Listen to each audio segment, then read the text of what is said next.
5 years, and her brother is in Chicago for business. After leaving his office one day, he sees her walking down the street. He calls her name, thinking it must be a mistake, but she turns around and sees him. He stops her and, surprised, asks what is happening. She tries to avoid answering his questions, but eventually invites him to her apartment, promising to explain everything once they get there. When they arrive, her brother starts asking questions immediately.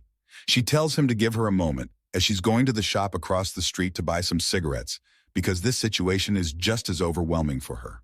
For some reason, her brother lets her go alone. She never returns and hasn't been seen since. We still have no idea what happened. Story 2. I come from a pretty dysfunctional family, so here are a few secrets, and you can decide which is the most unsettling. My Uncle Jeff once got high and ended up killing his best friend. Since my grandpa was the police chief, Jeff only received minimal punishment. Uncle Jeff also used to engage in harmful behavior towards his daughters for money. His wife eventually divorced him and took the girls with her. A few years later, both daughters ended up pregnant, with their stepfather involved, who ironically was a preacher. My grandpa passed away from a serious illness, but the family told everyone it was cancer to protect his reputation. I still don't know how he contracted it, and everyone avoids the topic. The same grandpa used to spread false rumors about my mom having affairs, which caused tension in her marriage. He continued doing this even after my mom suffered due to the resulting conflict. My grandma didn't want my uncle to marry a particular woman, so she reportedly hired some people to threaten and intimidate the woman, hoping she'd stay away. My sister ran away from home once and faced a traumatic event. Unfortunately, no one took action to help her, and instead, she was blamed for being rebellious. My family even used to joke about it, though now the subject is never discussed. Story 3. Once, our small 3-family house in East Boston was robbed. The main item stolen was my grandmother's prized jewelry from Italy. I was young, probably under 10 years old, watching my Italian grandfather talk to the police. He politely declined their offers of help and then made a few phone calls once they left. Shortly afterward, the phone rang and my grandfather answered, speaking in Italian, words I couldn't understand. He then kissed my grandmother and headed out the door. I remember one phrase he said before hanging up, a heavily accented term I mimicked playfully, unaware of the serious situation. It sounded like blow calipore. I kept repeating it until I realized it was a new phrase I had never heard before. So I asked my grandmother what it meant, and she told me, lock the door. Years later, my mother explained the story's context. A friend of my grandfather's had called to inform him that 2 men were trying to sell my grandmother's jewelry at a local Italian cafe. The last thing my grandfather said to those men on the phone was a heavily accented version of bloccare la porta, meaning lock the door. I don't know what happened afterward, but my grandfather returned with all the missing jewelry about 15 minutes later. Story 4. My uncle is my adoptive father, and my aunt is my adoptive mother. My biological father returned from Vietnam in 1969, and he was deeply affected by the experience. I'm not sure where he was or what he witnessed, but it wasn't easy for a young man from northern Minnesota. After returning, he struggled with substance abuse, including heroin and alcohol. He met my mother, and amidst a whirlwind of addiction, they got married. Shortly after, my mother became pregnant. From what I understand, my mother wasn't a heavy drug user until she met my father. Tragically, their relationship became very volatile. When I was around 10 months old, they had an argument in the garage, during which my father threw me to the floor, causing severe injuries. My mother fought back, striking him with an object. My father then retrieved a weapon, injuring both my mother and himself. I nearly lost my life that day and spent most of the following year in the hospital. Doctors feared long-term effects, but I recovered better than expected. Though I still experience occasional headaches from the incident, I was fortunate to be adopted by my uncle and aunt, whom I consider my true parents. They provided me with a loving home. Story 5. When I was 21, I'm almost 24 now, my oldest sister confided in me that she was assaulted by a stranger when she was 17. I was shocked because no one in my large family had ever mentioned it before. My sister is 17 years older than me, and we resemble each other closely. I once asked my mom specific questions about my birth for a class project, but she couldn't recall details like who was in the room or what time I was born. My parents are also very religious and strongly oppose abortion. Over time, I began to suspect that I might actually be my sister's daughter, the result of that tragic event, and that my grandparents have been raising me as their own child all these years. It seems like something they might have done, considering the circumstances. However, I never asked my sister directly, partly because it doesn't quite make sense that she would share such a personal story without mentioning this possibility. I also don't want to risk hurting her feelings or making a sensitive situation about me. It's more of a strange theory than a confirmed truth. Story 6. I guess my childhood is the family secret. Everyone knows my grandma is my mom, but I was actually adopted. My biological mother married a man who hurt me throughout my early childhood until I was about 5 or 6. I told a friend who told her parents, who then informed the school. Instead of confronting her husband, whom she had 2 other kids with, my biological mother told the police I was lying, and I was sent to foster care, allowing my stepdad to avoid charges. She even placed a restraining order on me until I turned 18. My very loving grandmother adopted me, and our family moved across the state. It was difficult in school. I remember getting in trouble once, and when the staff wanted to call my parent, I asked them to call my grandma. But grandma wasn't listed on the file. Only mom was.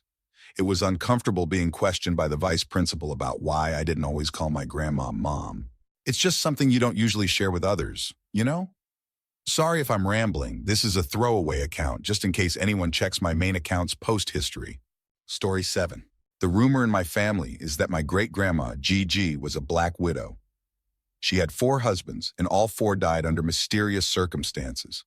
One of her husbands was stabbed by Gigi's brother, with the story being that Gigi was attacked by him, and her brother intervened in self-defense.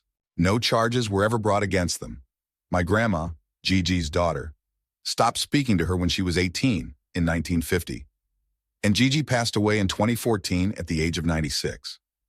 That's a long time to not speak to your own mother, so something serious must have happened.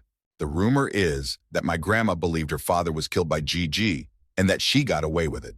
However, my grandma refuses to discuss it, even after Gigi's death.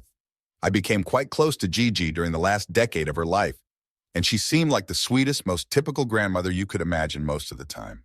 But occasionally, when something made her angry, she would get this unsettling look on her face that made me wonder if the rumors were true. Story 8. I recently lost a cousin who struggled with homelessness, addiction, and alcoholism. As he was nearing the end of his life, he expressed a desire to find out what happened to his father. His dad had been abusive, causing severe harm when my cousin was just 2 years old, prompting my aunt to leave him. They had 4 children together, but none had heard anything about their dad for 40 years. The 3 surviving children have no interest in knowing about him or his fate.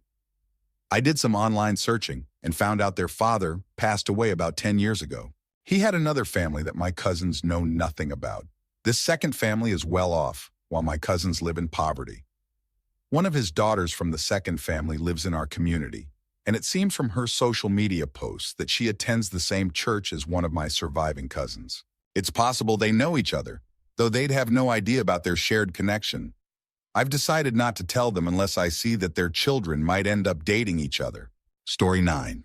This isn't really a confirmed family secret, but there's a suspicion that my grandpa may have been involved in something serious. He's a difficult person with a quick temper, and was known to be abusive toward his wives and children.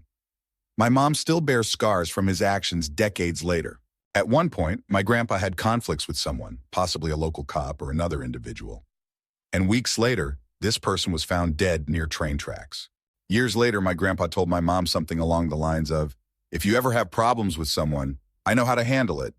He also displayed signs of troubling behavior, including cruelty toward animals. Story 10.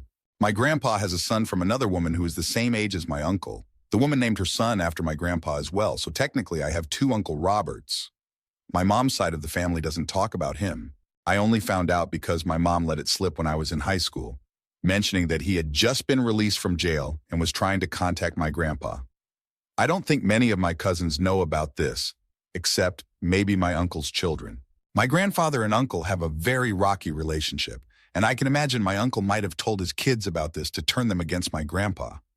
Despite the family history, all of us cousins love our grandpa very much.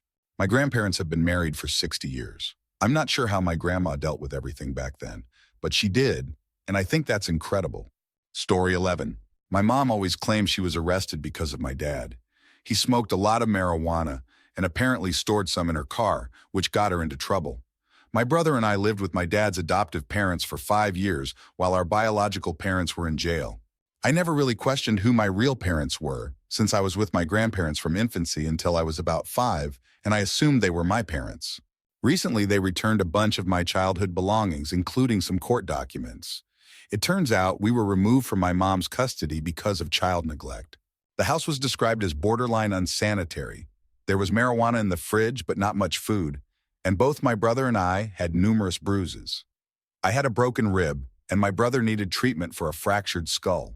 Despite having opportunities to visit us in a neutral location, my mom didn't show up.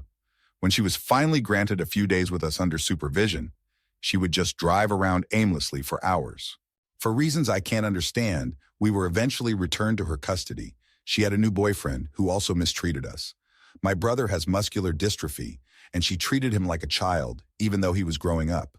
He believes everything she says and resents our grandparents for trying to ensure he got proper care, like speech therapy and close monitoring at school. He thinks they hated him because our mom told him so. My mom will never admit the truth to anyone. She always portrays herself as the victim, the brave single mom doing her best. It's classic narcissistic behavior. Story 12. My mother and I are convinced that my grandfather may have fathered a child with his girlfriend while stationed in Europe during World War II. He rarely spoke about his time in the war, but we knew he had a serious relationship while he was there. They were apparently very much in love, and he was supposed to bring her to the US when he returned. But he never did. As disappointing as that is, we didn't think much of it, assuming it was a relatively common occurrence back then. After he passed away, we sorted through his belongings and found a photo of a woman. According to his note on the back, she was his girlfriend. In the picture, she's smiling and pointing at what looks like a noticeable pregnancy bump. We're not 100% sure, but we're fairly certain she was pregnant when the photo was taken. It makes me wonder why my grandfather never sent for her, and if I have unknown cousins somewhere in Europe right now. Story 13. When I was a kid, we had to spread salt all over our floors, or we'd wake up each morning to find them covered in slugs. Not just a few slugs, but enough to make it look like we had a slimy black carpet. It was like a scene from a horror movie. At first, I was disgusted, but I later learned they were actually useful. You could squeeze them for relief from dry eyes or rub their secretions on cuts or scrapes to speed up healing. Their mucus contains some kind of chemical that helps, though it has a weird taste. If someone in the family had diaper rash, we'd even place a few slugs in the diaper, and it seemed to work wonders. We thought the slugs were entering the house through the bathtub faucet, but it turns out my eccentric grandma was stealing them from our neighbor's slug farm. In 1997, she accidentally caused a slug shortage in North Houston because of this. Story 14. I know a messed up secret about my friend's family. His mother was involved in the adult film industry in the 70s and 80s, but later left that life and married his father. When the internet became more accessible in the mid-90s, my friend, like many teenagers, started exploring it. Before you jump to conclusions, this story goes in a different direction. He didn't just stumble across pictures of his mom unknowingly. Instead, he admitted to me that he intentionally searched for them, out of curiosity, after hearing rumors from his dad. Once he found the images, he realized he was attracted to them and acted on those feelings. I was shocked when he told me this, and it changed how I viewed him for a while.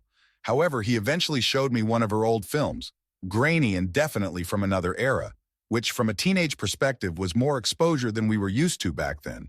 Surprisingly, I could understand why he felt that way, even if it was bizarre. Story 15. My grandfather cheated on my grandmother with another woman around the time I was born, and they had a child together. This has been a family secret for decades. I'm 29 now. Only my grandmother, my oldest uncle, and I know about it. I found out when I was living with my grandparents for a few years to help them out. One day, my grandfather asked for help setting up online banking. He wanted to set up automatic payments, which I assumed were for bills. As I was assisting him, he mentioned sending payments to Julia. I thought he meant a company, but when I asked what the payments were for, he replied, "To get back at your Nana." I was shocked, and we ended up talking about it for 2 hours. He explained that my grandmother had cheated on him, so he sought revenge by having an affair. I discovered I have a half-uncle who is my age. I've tried to get more information from my grandfather and uncle, but they won't share anything further. I think it would be interesting to meet an uncle my age. Story 16. My aunt had a baby as a teenager. My uncle helped her deliver it at home. He left the room briefly to get something to cut the umbilical cord and tie it off, but he panicked when he heard the baby stop crying. He rushed back and found the baby no longer breathing. The baby seemed healthy at first, so he was shocked and angrily asked my aunt, "What happened?" She nonchalantly said, "The baby just stopped breathing." Later, she admitted to having smothered it. My aunt was only about 15 at the time, while my mother was around 8 or 9 years old and very confused by what happened. It wasn't until later that she pieced the story together while talking to my uncle. According to my mother, my grandfather was furious and nearly beat my aunt, then went outside and buried the child in the backyard. My grandfather was a World War II veteran who had seen a lot, but my mom said he cried the entire time he dug the grave. Apparently, my aunt had other pregnancies during her teenage years, with one baby being stillborn and another one not surviving for other reasons. My aunt has since passed away, and she was widely considered to be a cruel person. Ironically, she was also a Methodist preacher. Story 17. Growing up, there was this woman who would occasionally show up at family gatherings. She was considered the problem child of an old family friend who had passed away. She often came around asking for money or a place to stay. The family said she had fallen into a bad lifestyle involving drugs and other problems, so most of the family shunned her. As I got older, I began to talk to her more, thinking I could relate to her in some way. That's when I found out she was actually my sister. It turned out my extremely religious mother had her when she was a teenager, and my grandparents did everything they could to keep the situation a secret from the community. This revelation was one of the many reasons I eventually left my hometown and developed a strong dislike for religious communities that prioritize reputation over family. Story 18. My parents recently shared some details about what my grandfather did to my grandmother in the late 1930s. I knew my mother had an older sister who was stillborn, but I never understood why that happened. Apparently, my grandfather didn't want the baby, so when my grandmother went into labor, instead of bringing the doctor as he had promised, he disappeared, leaving her to give birth alone at home, miles from any help. This was in an era when home births were common and phones were not available in rural areas. He returned more than 24 hours later with a doctor, but by then it was too late. The baby had passed away, and my grandmother was in critical condition. Despite this, they stayed together, though I can't imagine why. When my mother was born, my grandmother made sure she was closer to help, walking herself to the doctor's office to avoid a similar situation. There's also a mysterious secret that my grandfather shared with my father on his deathbed about something he did during World War II. My father refuses to tell anyone about it, saying, "You wouldn't be able to handle it." Considering my father has openly discussed his own experiences during the Vietnam War, this secret must be truly disturbing. Story 19. My cousin was struggling with heroin addiction while living at her parents' house.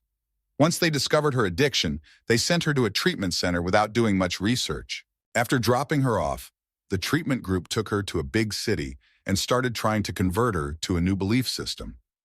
They had her hold an electrode in each hand and asked her to confess her wrongdoings. Then, they demanded $500 for some unspecified reason. My cousin eventually called her parents, angry that they had unintentionally sent her to this group.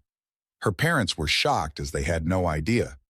They quickly went to pick her up and bring her home. Story 20. I was taking care of my grandfather's house after his failed attempt to harm himself. When he came back from the hospital, I stayed with him for a few days. Before leaving to check on my own home, I went to give him a hug. Suddenly, he grabbed me inappropriately, which was shocking and upsetting. I immediately told him, "You can't do that." And he responded by saying we weren't biologically related, which was disturbing. This man had been my grandfather all my life, so it hurt me deeply. I told my father about what happened, but he insisted that my grandfather was not mentally well and was likely delusional. I tried to let it go and continued helping my grandfather with errands, groceries, and medication refills. About a week later, while washing dishes, he touched me inappropriately again. This time, I hit him with the spatula I was holding, causing him to fall.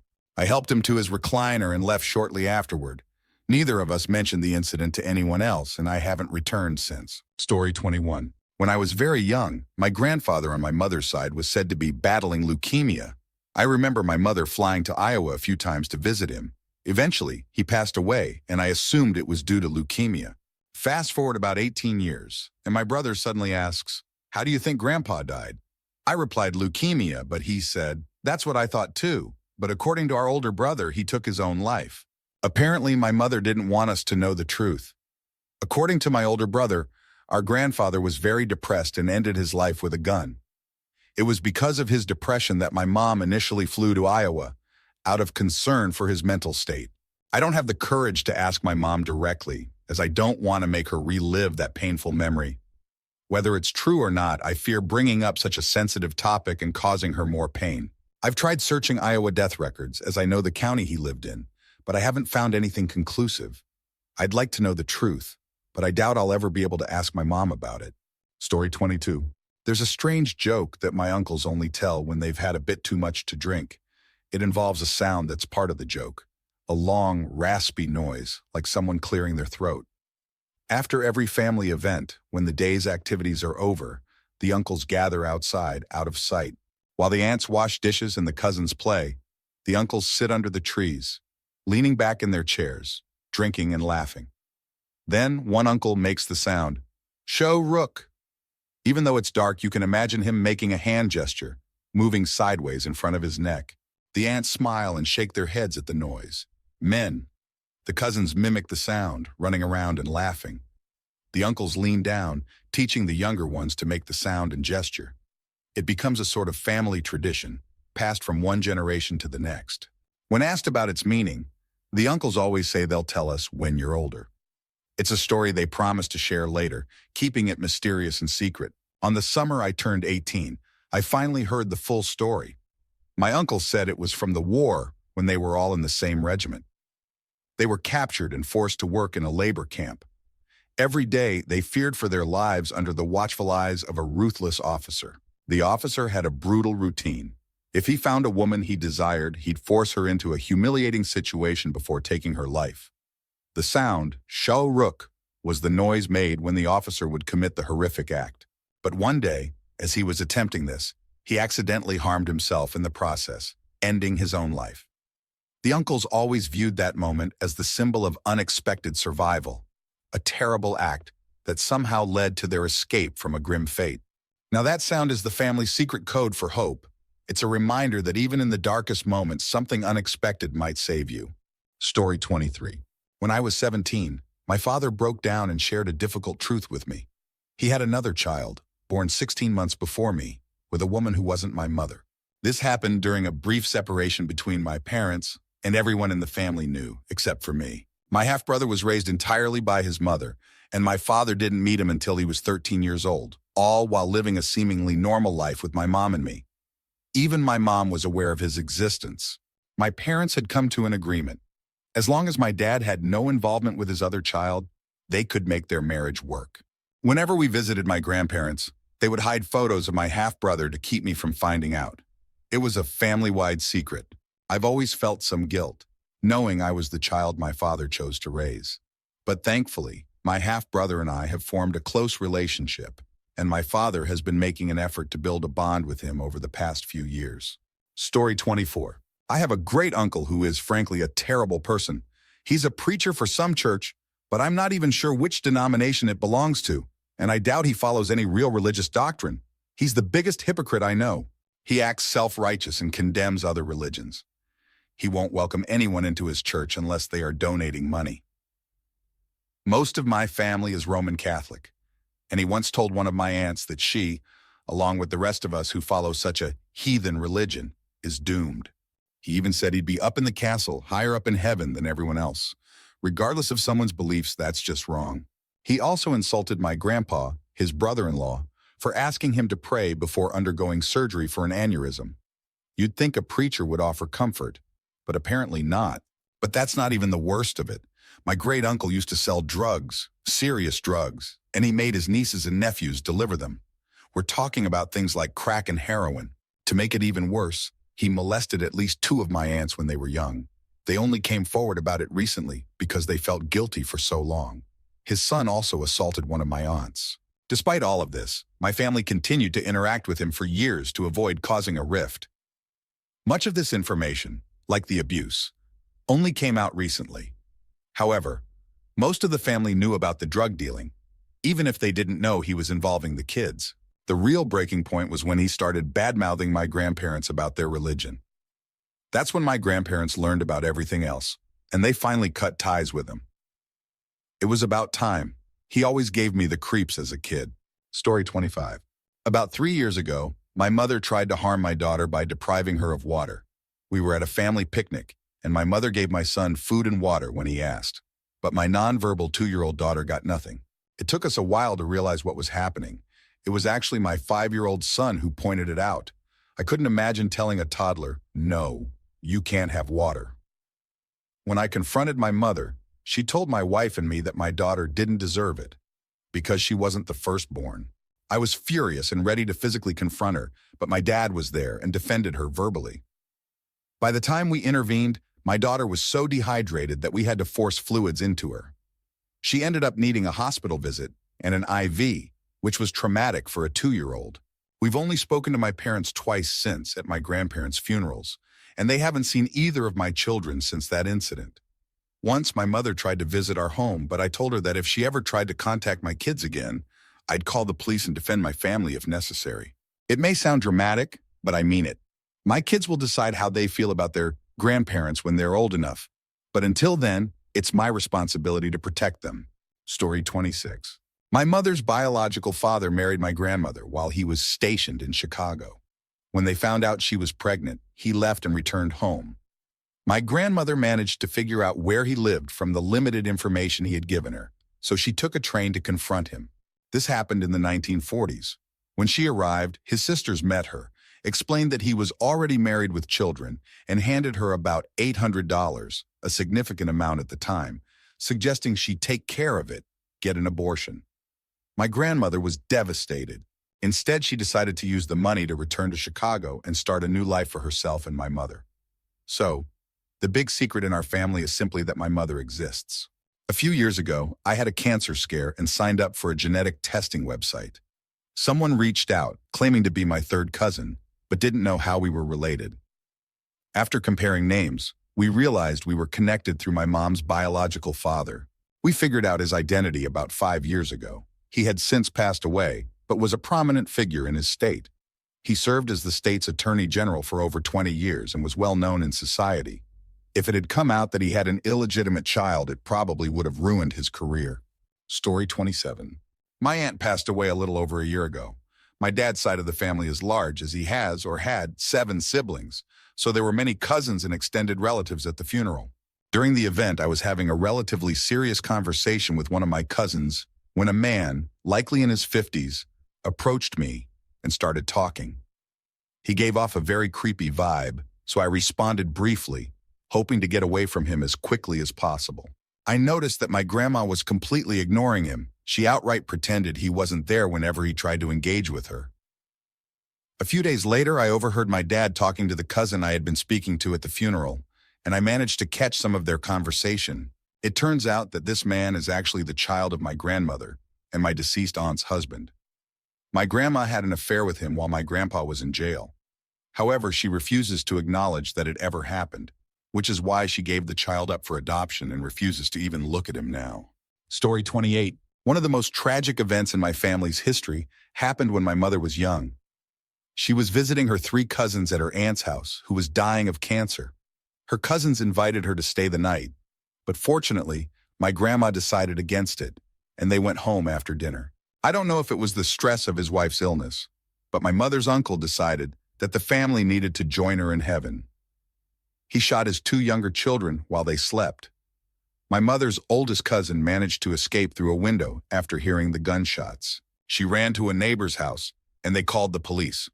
When the police arrived, my mother's uncle attempted to take his own life, but the gun jammed. He was arrested and sent to a psychiatric facility after the incident. I don't know what happened to him afterward. Story 29. It turns out that my father is not my biological father. I always knew my mother was previously married and divorced, but I never asked for details. She often told me that if I ever wanted to know the full story, all I had to do was ask, but I wasn't interested in the drama. One evening, while visiting my grandmother, uncle, and aunt, my grandmother accidentally let it slip that she couldn't stand my biological father. She mentioned his full name, which had the same last name as my current father's. At first, I thought she was confused since she's 90 years old. I asked her to repeat it, and she said the same name again. Everyone else seemed puzzled, except for my aunt, whose jaw dropped. She then revealed that my biological father is actually my stepfather's brother. So my mom married two brothers. It didn't change my perception of anyone, but it was definitely a shocking revelation. Story 30. My aunt has always stood out in our family. She has a darker complexion, jet black hair, and is very thin. Her siblings used to joke that she was adopted or found, making cruel comments like kids often do. We were always told that she resembled a distant relative. When she was around 40, my grandfather reconnected with the family after spending a few years living in Florida. That's when the truth came out. My grandparents were once swingers, and my aunt was the result of my grandmother's affair with another man. This revelation also explained why my grandparents eventually separated. On top of that, my grandfather had an affair with his brother's wife, which led to a major fallout. It's the reason my grandfather and his brother don't speak, and why I've never met my great-uncle. So the big family secret is that my grandfather was quite unfaithful and may have pressured my grandmother into the swinging lifestyle. Story 31. My daughter was conceived while I was asleep. I had just started a new job in the climate change department of the local government. It was a great opportunity, but my partner wasn't happy about it and began making life difficult for me. He wasn't employed, so he was supposed to handle taking our son to school, but he often didn't bother. He also refused to do any cleaning around the house. Our relationship had deteriorated to the point where we hadn't been intimate for months. Resentment isn't exactly a turn-on. One day, after dropping off my son at school, I was running late. I needed to withdraw money and get a taxi. At the bank, I realized something else was off. My period was 3 weeks late.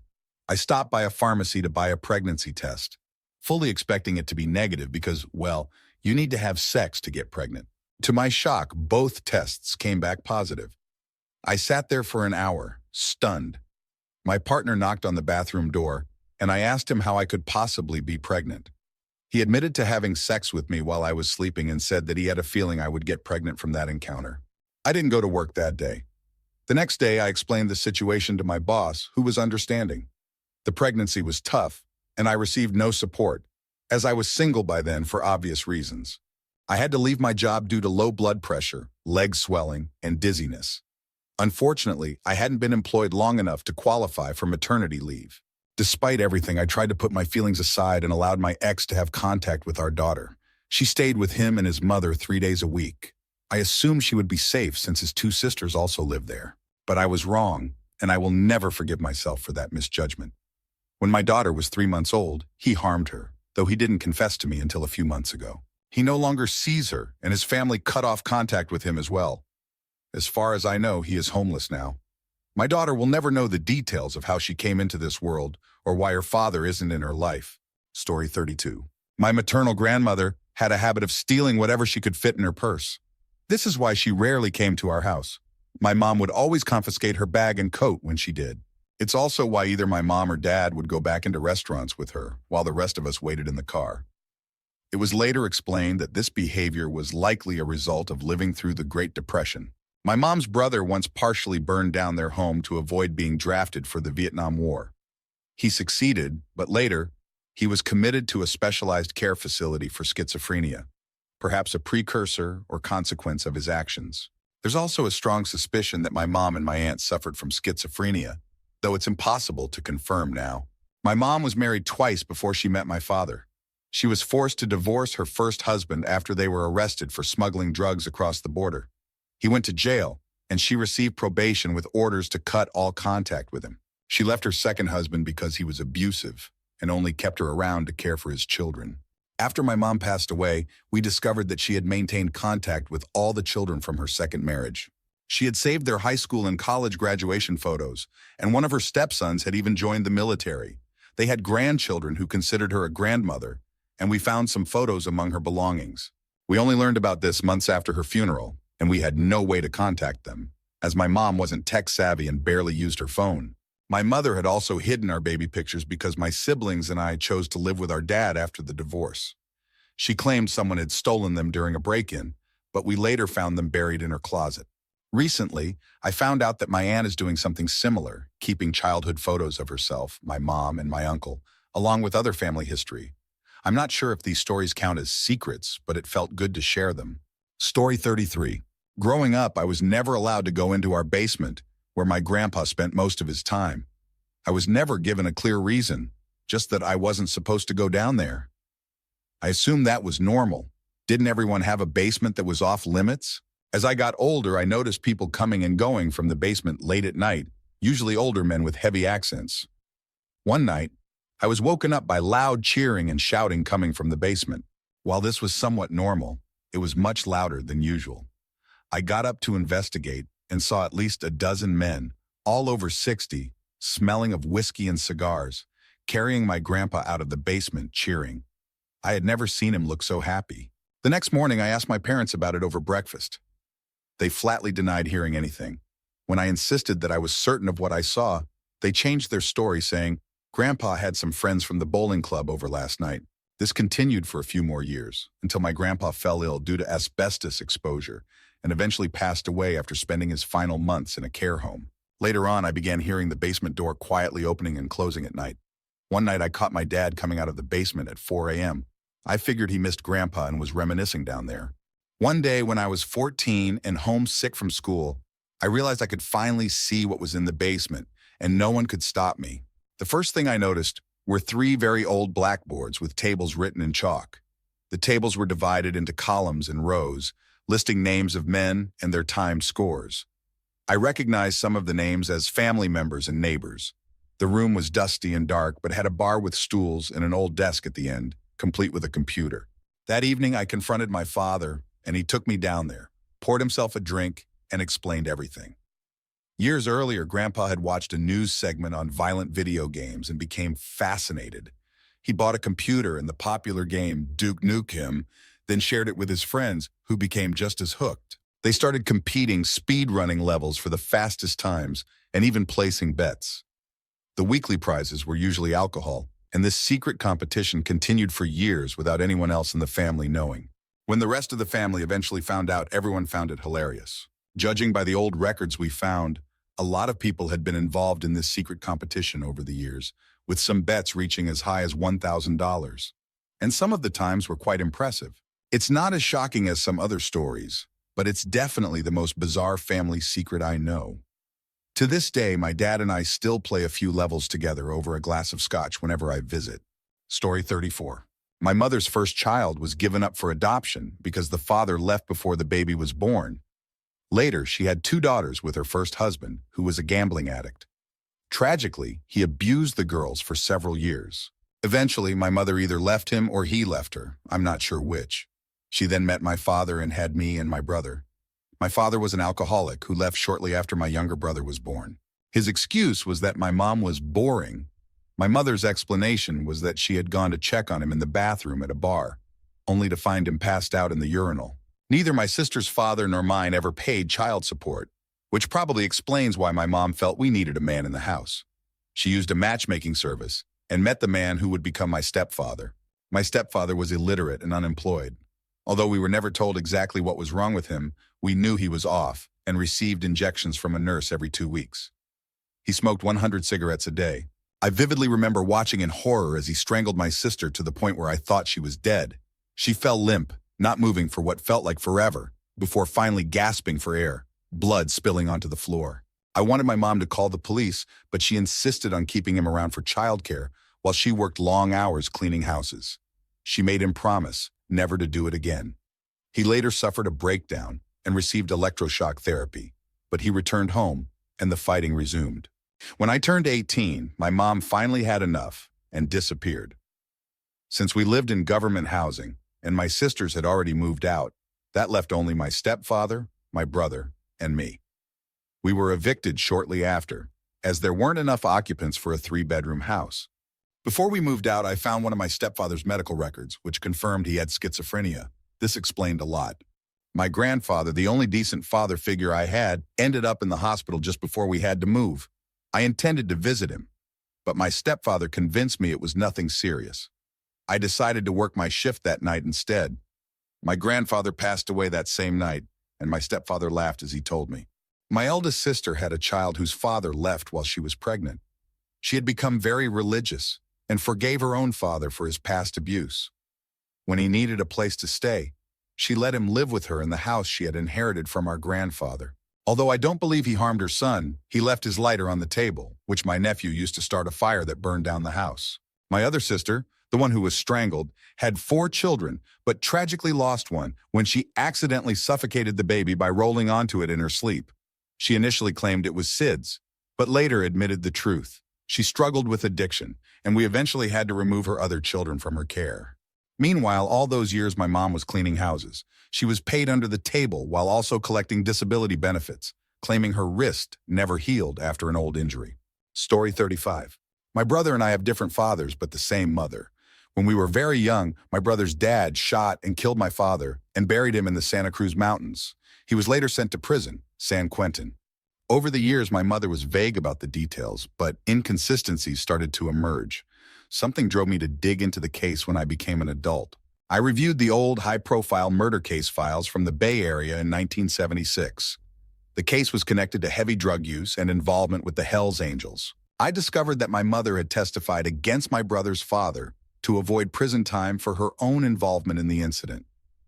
I'll never know the full extent of her involvement, as the plea deal allowed her to walk away with a completely redacted testimony. I've never confronted my mother about this, mostly because she wasn't a bad parent in the years that followed. It's taken me a long time to come to terms with what little I do know and to forgive her privately. Story 36. My aunt on my father's side endured a very abusive marriage while living in the UK during the 80s and 90s, a time when there was minimal support for Asian victims of violence. Her husband's abuse was severe, including incidents where he beat her to the point of kidney failure and burned his son for misbehavior. He would even beat her at her workplace over trivial matters, like a teacup's handle being on the wrong side, or simply for talking to other men. I once witnessed him threatening my aunt, and when I spoke up, he punched me in the stomach. When my mother learned that I had tried to protect my aunt and cousins, she took action. My mother, who is half Scottish and half mixed-race Indian, with Tamil and East Asian ancestry, went to their house, rescued my aunt and cousins, and drove them to safety in Manchester. I missed a few days of school due to injuries from the assault. We later learned that my father's side of the family had known about the abuse, but did nothing, fearing the stigma of divorce in Indian culture. Even after my mother's intervention, some family members continued to make excuses for him. My mother called the police, but nothing came of it. The situation escalated to the point where my parents sent me to boarding school to protect me from potential retaliation. Eventually, my aunt's husband left the UK for the USA. Sadly, the impact on my cousins was profound. While the older son became a lawyer, the younger one, spoiled by his father's attempts to buy affection, struggled to find direction in life. This experience taught me a lot about how abuse can manipulate good people into tolerating terrible behavior and how much has changed over the years in terms of awareness and support. Story 37. My mom grew up in a large family in a rough area of the San Francisco Bay Area. The family had a notorious reputation within a 100-mile radius, known for criminal activity like carjackings and gang violence. When my mom was around 3, she recalls her older brothers, who were in their 20s, sneaking downstairs and assaulting her. This continued for years until she was 8, when she confided in her 5-year-old brother. Another brother who wasn't involved overheard and informed my grandma. One of the perpetrators went to prison, and another later took his own life.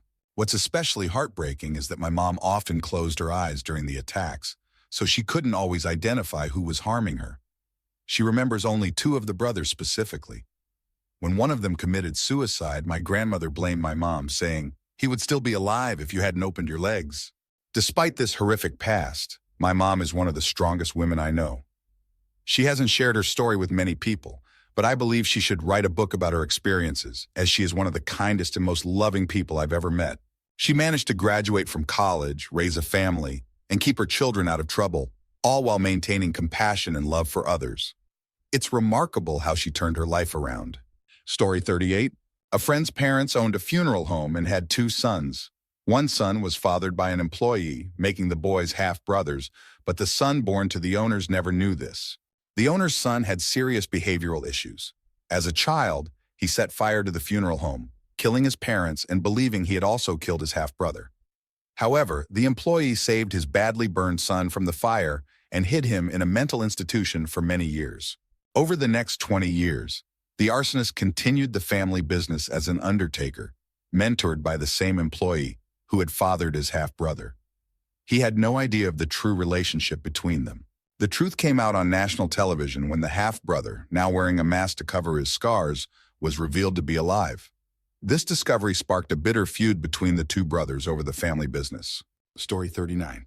There have been some disturbing stories that recently surfaced about the Kennedys. One of the most shocking involves an incident during the birth of one of their daughters. While Mrs. Kennedy was in labor, she was reportedly not allowed to push until the obstetrician arrived, as he needed to be present to receive payment.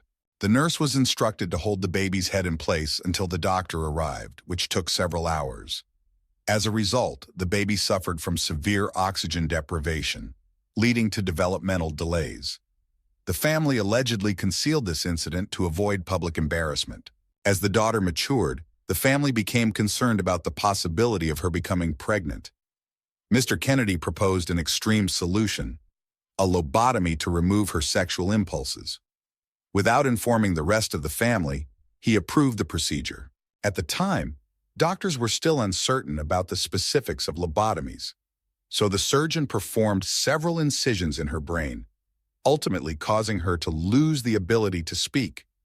The daughter was then sent to an institution, with the family telling others that she had moved to the Midwest to teach and desired privacy. Story 40. My family is quite open about many things. They come from poverty, and reflecting on the past is seen as a way to avoid repeating mistakes. For example, my grandfather often tells the story of a Civil War-era ancestor who killed a man over a pair of boots, forcing him to flee to the plains. This same ancestor once bit off a prostitute's nipple. Ultimately, he went insane and during a harsh Minnesota winter, pointed a rifle at his daughter-in-law. As a result, he was left on the front porch to freeze to death. Stories like these are common in my family, mainly because the people involved have long since passed away. However, it's the stories about living family members that bother me. For instance, I grew up with my grandmother trying to protect me from my alcoholic father. Her efforts were so intense that they sometimes defied logic. She did the same for other family members, driven by a strong need to protect and save everyone. I only recently discovered the reason behind her behavior. Her own father was an alcoholic who abused her. Other things are less intense but still unsettling in ways most people wouldn't understand. For example, during family reunions, certain items are left at home to prevent theft. This is because there are several high-functioning drug addicts in the family, and certain items could be stolen and pawned off. How do you even explain that to people? Given the poverty from which my family comes, there are also quite a few felons among us. Most have served their time and now function well in society. I feel obligated to keep this a secret, which is troubling in its own way. People often treat felons as if they are less than human, and speaking up about it could lead to my ostracization. Story 41. My aunt was in a long-term relationship for most of my life, likely over 10 years. A few years ago, she and her fiancé broke off their engagement, and my aunt decided to try online dating. She met a man online, and they developed a long-distance relationship. While my aunt had a webcam, the man did not. He would message her while she was on camera, watching her fall asleep.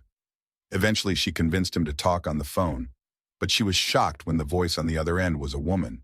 The woman claimed that her deceased brother's soul was living inside her body and that he was the person my aunt had fallen in love with.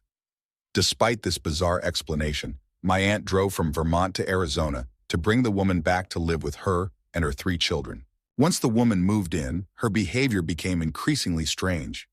She left bundles of sage outside my cousin's doors to ward off bad spirits, convinced my aunt to sell most of her possessions, and even claimed that spirits had pushed her down the stairs, resulting in a broken arm. At some point, my aunt and the woman entered a civil union. A few months later, the woman attempted to kidnap my aunt's youngest son and take him back to a cult in Arizona. Fortunately, she was caught, and my aunt got her son back. However, the woman had already drained both my aunt's and my grandparents' bank accounts. My aunt eventually had the civil union annulled and has not heard from the woman since. Story 42. In her prime, my grandmother was part of the elite in Chinese society, hosting lavish parties attended by high-ranking nobility and political figures. It was no secret that my mother was not her favorite child, which made sense in that cultural context. My mother had 2 older brothers and a younger sister, so she was neither a son nor the baby of the family. As a result, my grandmother rarely spoke to her and often mistreated her. One day, my grandmother's best friend pulled my mother aside and revealed a secret that my grandmother had never admitted. My mother's father was not my grandmother's first husband, as she had claimed, but rather the son of Chiang Kai-shek, the former leader of the Republic of China who later became the president of Taiwan. My grandmother never confirmed this story and recently passed away, taking the secret with her. However, the claim is supported by other facts, including that Chiang Kai-shek was my mother's godfather, and there are photos and even a magazine cover of her as a baby sitting on his lap. Story 53. I visited my father in Mexico nearly 10 years after he was deported. This was my first time seeing him in a decade, and he introduced me to many relatives. Within just a couple of blocks, I must have met around 50 family members. My father had built a house there after being deported, and his next-door neighbor was his uncle. I never met this uncle because my father said he despised him, describing him as an unpleasant person. A couple of weeks later, I woke up to find my father in an unusually good mood. It turned out that his uncle had taken his own life in the bathroom. He had suffered from anal cancer, or a related condition that made going to the bathroom unbearably painful for years. On my way back to the United States, my paternal grandmother revealed to me that the uncle had abused my father when he was younger. Story 43. Not my story, but a close friend of mine. He plays the French horn. But he stopped for a few years. He told everyone he was too busy to play, but he recently told me and a few other friends the real reason. Apparently, his grandmother used to sit next to him while he practiced and would hit him every time he made a mistake. Eventually, he couldn't handle it anymore and stopped playing until after his grandmother passed away. Also, his mom is now in jail for physically hurting him and his older sister. The abusive behavior initially started by accident. One day, his mom was cooking dinner, had a knife in her hand, turned around too quickly, and accidentally cut his sister's hand. After that, she began hurting his sister intentionally, then started hitting her, and eventually moved on to hurting him as well. One day, his mom struck his sister so hard with a hanger that it tore through her shirt. My friend tried to protect his sister, but he was then kicked out of the house and went to live with his dad. Shortly after that, his mom was arrested. I have another friend who has been through even more. I met her less than a month ago, and so far she has shared the first part of her life story with me. My friend's dad was abusive, so when she was 8 months old, her mom left but couldn't take her along. Her mom was deported back to Europe and didn't return to America for several years. Her dad always told her that her mom left because she didn't want her. A few years later, her dad married her first stepmother, who had 2 older sons. My friend's dad had to leave to take care of her grandfather, who had cancer. Her stepmother didn't like her, and her stepbrothers would often get her in trouble just to see her punished by their mom. The older stepbrother also started physically hurting her, giving her black eyes and harassing her. Her stepmother would also humiliate her in front of the stepbrothers. Her dad never found out about the abuse, but he divorced the stepmother for other reasons. They moved, and he got a new girlfriend who seemed nice and had a son. Although the new girlfriend and her son were not abusive like the previous family, my friend shared a room with the son. He used to chase her around with a small torch as a prank and harassed her for many years. She still blames herself for everything that happened to her, even though none of it was her fault. Oh, and my brother is somewhat involved with drugs, and my grandpa might have harmed someone when he was drunk. Story 44. My grandfather on my dad's side passed away from a massive heart attack at the young age of 40 when my dad was about 10 or 12. Sometime after the funeral, my grandmother began a relationship with a man named Mitch, who my dad and his siblings strongly disliked. I'd always heard casual mentions of Mitch growing up, but when I got older, I asked my mom about him, since my dad rarely talks about his past. And she told me that Mitch was a gigolo who eventually married my grandmother. After a few years together, Mitch had drained her finances, leading them to file for bankruptcy multiple times, 3 times, nearly 4. Apparently, he was very abusive towards my dad and his siblings until my dad was around 17 or 18. At this point, and this is a story my great-aunt loves to recount after a few drinks, my dad chased Mitch through the house with a baseball bat, forcing him to hide under a bed. Ultimately, my grandmother got an annulment and somehow managed to revert to her former last name, allowing her to resume receiving military benefits from my late grandfather. Story 45. Paternal side. My grandpa was a Vietnam vet and lost in action for some weeks. Never found out what happened then exactly. He turned into a drunk and slept around when he came back, and my father or his brothers would often have to search the ditches near the local bar for their passed-out drunk dad. One night, my grandpa woke up from a nightmare and realized he was choking my grandma. My dad had a bad relationship with his father because of stuff like this. But seeing as how a lot of his behavior was pretty obviously PTSD, I'm on neither side. Maternal side. My mom was an accident conceived out of wedlock, which ruined my grandparents' lives. This was the 50s. They were very poor and unhappy with each other. After a while, another baby was on the way, and seeing as how they barely had enough to feed my mom, Grandma went to get an illegal abortion. Grandma already had her skirt hitched up when she realized she couldn't follow through with it. I'm glad she didn't because my aunt is the sweetest, most genuine person I know. There's also a rumor that maternal grandpa's father performed abortions in the back room of a bar after the war. I don't believe it. I'd like to ask my grandpa about it, but my mom has sworn me to secrecy. Story 46. I went to an all-girls private school. Woo, kilts. There was one girl there who was quite needy. If you were kind to her, she would latch onto you and be nearly impossible to shake off. I got along with her well enough, but I kept my distance because of that. I did notice, even as a day student, that she never seemed eager to go home. She only went home when the school closed, and she had to, like during Christmas. She was sent to summer camp every year. I didn't think much of it, just found it a little odd. But there were other girls, like the foreign students, who never went home either. And she was from the US. This school was in Ontario. Boarding students would take buses to the local mall on weekends where they could shop, see movies, etc. before getting bused back. One day, she was caught shoplifting during one of these trips and ended up being expelled. I always thought that was unfair, considering that if a day student like me got caught shoplifting over the weekend, we wouldn't have been expelled. At most, our mall privileges would have been revoked. Years passed, and I didn't think about her much, until one day when I was chatting with a friend's mom. She used to work at a local mental health facility, and while I'm sure it was a breach of confidentiality, she shared some details with me. The reason the girl rarely went home was that her family didn't want her. When she was very young, too young to be left in charge, her toddler brother had wandered onto the pool cover and drowned. The family blamed her for the accident and kept her at a distance whenever possible. She had seen a local psychologist to deal with guilt and abandonment issues, understandably, but she was surprisingly well adjusted. After she was expelled, her family took her back to the US and had her committed. It's shocking what some parents can do,